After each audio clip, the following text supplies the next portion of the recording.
विधानसभा पहुंचे हैं मुख्यमंत्री एकनाथ शिंदे, डिप्टी सीएम देवेंद्र फडणवीस भी उनके साथ पहुंचे, बागी विधायक भी पहुंच रहे हैं विधानसभा। तो बड़ी खबर, महाराष्ट्र में आज विधानसभा स्पीकर के लिए चुनाव होना है और शिवसेना से राजन साल्वी उम्मीदवार हैं जिन्होंने कल ही नामांकन दाखिल किया था। और ऐसे में बीजेपी से पहले आपको बता दें कि नार्वेकर है प्रत्याशी। विधानसभा का 2 दिवसीय विशेष सत्र आज से शुरू होने जा रहा है, जिसकी पूरी तरह से तैयारी हो चुकी है। 4 जुलाई को शिंदे गुट को अब बहुमत साबित करना होगा, लेकिन उससे पहले विधान स्पीकर कौन होगा इसको लेकर अब आज चुनाव होना है। और अब वो समय आ चुका है जहां महाराष्ट्र के सियासी संग्राम पर फिलहाल किसी तरह का फुल स्टॉप लगता हुआ नजर आ रहा है। हालांकि बीजेपी की तरफ से नार्वेकर को यहां प्रत्याशी बनाया गया है और इसके साथ ही जो नाम शिवसेना की तरफ से आया है वो राजन साल्वे का नाम है, जिन्होंने कल ही नामांकन दाखिल किया था। और ऐसे में विधानसभा में पहुंचने के लिए जो सिलसिला तमाम विधायक और कैबिनेट का है वो अब बदस्तूर जारी है। महाराष्ट्र में अब आज विधानसभा स्पीकर के लिए चुनाव होगा। शिवसेना से राजन साल्वी उम्मीदवार है। विधानसभा मुख्यमंत्री एकनाथ शिंदे पहुंच चुके हैं और इसके साथ ही डिप्टी सीएम देवेंद्र फडणवीस भी विधानसभा पहुंच चुके हैं। बागी विधायकों का भी पहुंचने का सिलसिला बदस्तूर जारी है। हालांकि पहले असम के गुवाहाटी में यहां पर पूरा बागी विधायकों का जो रहने का सिलसिला था वो वहां जारी था, लेकिन उसके बाद गोवा शिफ्ट कर दिया गया था और गोवा से मुंबई के लिए जो यहां बागी विधायकों का पूरा काफिला रवाना हो चुका था। और ऐसे में शिंदे के साथ जब मुंबई पहुंचे तो उसके बाद अब महाराष्ट्र की सियासत में किस तरह से अपनी भूमिका यहां पर महत्वपूर्ण निभानी है उसको लेकर पूरी तरह से रणनीति बनती हुई नजर आई। ऐसे में अब 4 जुलाई को शिंदे गुट को पूरी तरह से अपना बहुमत साबित करना है। हालांकि जो आंकड़ा यहां पर देखा जा रहा है 40 से 42 का, वो फिलहाल शिंदे गुट की तरफ है, लेकिन इस बीच उद्धव ठाकरे की तरफ से भी पूरी तरह से सहमति जताई जा रही है कि हमारे पास पूरा आंकड़ा है बहुमत साबित करने का। लेकिन अब सोमवार को होने वाले फ्लोर टेस्ट पर किस तरह से यहां पर आंकड़ा साबित करते हुए कौन सा दल नजर आता है ये देखना काफी महत्वपूर्ण होगा। और हर किसी की नजर इसी पर टिकी हुई है क्योंकि 4 जुलाई को फ्लोर टेस्ट होना है और इसके साथ ही उससे पहले विधान स्पीकर कौन होगा विधानसभा सत्र की शुरुआत के दौरान, तो उसको लेकर भी अब पूरी तरह से तैयारी देखी जा रही है।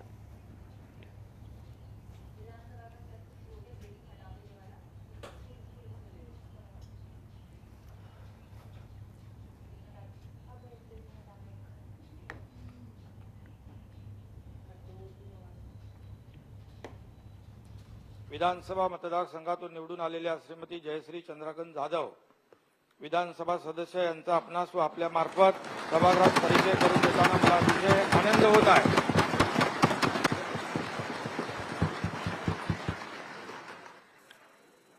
अध्यक्षांच्या निवडणुकीसंदर्भात माननीय राज्यपालांचा संदेश। विधानसभेचे अध्यक्षपद रिक्त झाले असल्याने माननीय राज्यपालांनी महाराष्ट्र विधानसभा नियम 6(1) अन्वये अध्यक्षपदाच्या निवडणुकीसाठी दिनांक 3 जुलै 2022 हा दिवस निश्चित केला आहे। माननीय राज्यपालांचा दिनांक 1 जुलै 2022 रोजीचा आदेश पुढील प्रमाणे आहे।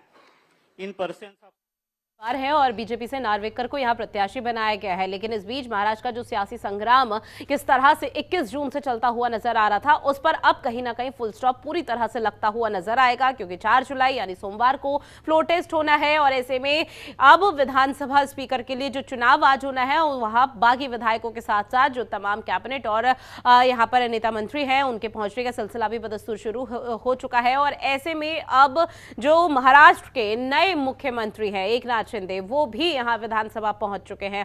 इसके साथ ही डिप्टी सीएम देवेंद्र फडणवीस की भी मौजूदगी विधानसभा के अंदर देखी जा रही है और सत्र की कार्यवाही अब पूरी तरह से शुरू हो चुकी है। अब से कुछ ही देर बाद ये चुनाव की प्रक्रिया भी शुरू हो जाएगी। राजन साल्वे या नार्वेकर कौन विधानसभा स्पीकर यहां पर किसका नाम आगे आता है ये देखना काफी महत्वपूर्ण होगा, क्योंकि विधानसभा स्पीकर चुने जाने के बाद ही फ्लोर टेस्ट की जो पूरी प्रक्रिया है वो यहां पर कल सुचारू रूप से चलती हुई नजर आएगी। और ऐसे में शिंदे गुट के पास फिलहाल 40 तक का ये आंकड़ा बताया जा रहा है। उद्धव ठाकरे के पास यहां पर जो आंकड़ा है वो 16 से ज्यादा का नहीं है, लेकिन इस बीच संजय राउत और तमाम जो उद्धव ठाकरे के समर्थक है और शिवसेना, तो उनकी तरफ से अभी फिलहाल यही कहा जा रहा है कि उनके पास बहुमत साबित करने के लिए पूरा आंकड़ा है। लेकिन अब फ्लोर टेस्ट के दौरान किस तरह की तस्वीरें सामने आती है ये भी काफी दिलचस्प नजारा देखने को मिलेगा। और ऐसे में बीजेपी से राहुल नार्वेकर का प्रत्याशी होना और इसके साथ ही राजन साल्वे का प्रत्याशी कौन विधानसभा स्पीकर होगा इसको लेकर पहले भी कई बैठकों का दौर यहां पर किया गया था। मंथन लगातार नाम को लेकर चल रहा था।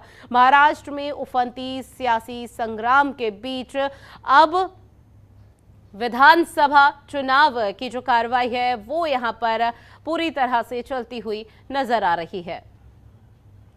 हालांकि इसके बाद भी महाराष्ट्र की सियासी संग्राम ये कहा नहीं जा सकता कि किसी भी तरह से कम होता हुआ नजर आएगा, क्योंकि महाराष्ट्र का सियासी संग्राम 21 जून से जिस तरह से उफन रहा था, उसके बाद लगातार यहां पर जो कार्रवाई थी और एक्शन तमाम तरह के लिए जा रहे थे। लेकिन इस बीच अब फ्लो टेस्ट के बाद भी जो आगे की रणनीति होगी वो भी देखना महत्वपूर्ण होगा, क्योंकि अभी जो मामला अटक रहा है वो चुनाव चिन्ह को लेकर भी अटक रहा है, क्योंकि शिवसेना एक है लेकिन यहां पर शिवसेना के दो आवाज, दो स्वर निकलते हुए नजर आ रहे हैं कि शिवसेना हमारी है। और अंत में सवाल यही उठता है कि उद्धव की शिवसेना है या शिंदे की शिवसेना है। इस बीच अब किस तरह की चुनावी रणनीति या फिर आमने सामने की जो टक्कर है वो देखी जाती है। इसके साथ ही सवाल कई तरह के महाराष्ट्र के सियासी संग्राम में खड़े हो जाते हैं, क्योंकि उद्धव ठाकरे की तरफ से भी अब जुबानी हमला बीजेपी पर किया जा रहा है, क्योंकि उनकी तरफ से कहा जा रहा है, उद्धव ठाकरे की तरफ से, कि अगर 2.5 साल शिवसेना का और 2.5 साल अपना ही मुख्यमंत्री रखना था तो ये तो 2.5 साल पहले भी इस तरह की जो शर्तें थी वो यहाँ पर लागू अगर कर देते गृह मंत्री अमित शाह तो आज किसी भी तरह से महाराष्ट्र का सियासी तख्ता पलट नहीं होता। लेकिन इस बीच बीजेपी की तरफ से भी कई तरह की बातों का जिक्र यहाँ पर किया जा रहा है। जो बयानबाजी का दौर है वो शुरू हो चुका है, लेकिन 2.5 साल के जो मुख्यमंत्री है, अब इसके बाद बीजेपी क्या 2024 लोकसभा चुनाव की जो रणनीति है वो महाराष्ट्र की सियासी संग्राम को शांत करते हुए आगे बनाती हुई नजर आई है, या जो आने वाले विधानसभा चुनाव महाराष्ट्र में होंगे उसको लेकर अब किस तरह से रणनीति बनती है। क्योंकि सवाल यहां पर यह भी उठ रहा है, क्या इस पूरे महाराष्ट्र के सियासी संग्राम की जो स्क्रिप्ट है क्या 2.5 साल पहले ही लिखी जा चुकी थी, क्योंकि महाराष्ट्र का सियासी संग्राम लगातार देखा जा रहा है कि हर एक नए एंगल के साथ उफनता हुआ नजर आया है।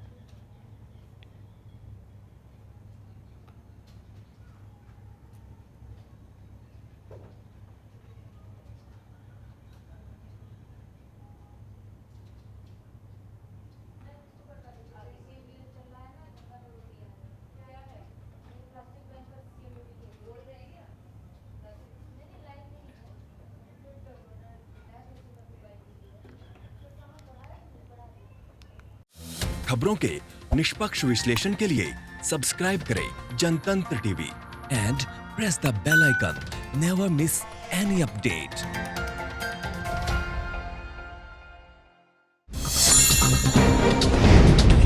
डाउनलोड कीजिए जनतंत्र टीवी ऐप को, जो कि अवेलेबल है गूगल प्ले और ऐप स्टोर पर। अधिक जानकारी के लिए अभी डाउनलोड करें।